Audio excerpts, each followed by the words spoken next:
हाय, good afternoon. आता वाजले दुपारचे 3:30. 3:30 वाजता इतकी भूक लागली होती, कारण सकाळी नाश्ता लवकर केलता मी. मग दुपारी लागली भूक. दुपारी भूक लागली तर आता चपात्या नव्हत्या, संपलेल्या होत्या. म्हटलं आता दुपारी खायला काय करावा. तर मलाही धक्का बसला. थोडंसं गव्हाचं पीठ घेतलं, वाटीभरच घेतलं. वाटीभर गव्हाचं पिठामध्ये थोडंसं मीठ टाकलं आणि ते असं पातळ बनवून घेतलं.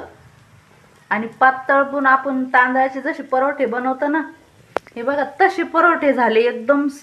काहीच फरक नाही. हे बघा,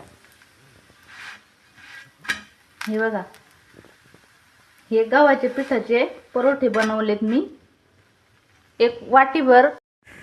तर हे असले परोठे बघा किती छान झाले, वाटीभर पिठाचे, जसे तांदळाचेच. इतकं मस्त वाटतंय खायला बी. आता मी खायला घेणार आहे. आणि त्याच्याबरोबर आहे हरभऱ्याच्या डाळीची चटणी. वा वा वा वा, मस्त. मी ताट आणते तुम्हाला दाखवते. हे बघा, ही आहे हरभऱ्याची डाळ. हरभऱ्याची डाळ भिजून त्याची मस्त अशी चटणी बनवली तिखट, आणि त्याच्याबरोबर हे परोठे. हा हा हा हा, या तुम्ही पण खायला.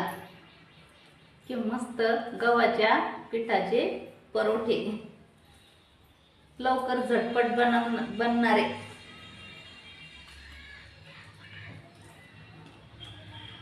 वाव, खूप मस्त. बनवून बघा आणि कमेंट करून सांगा कसे झाले. हे बघा.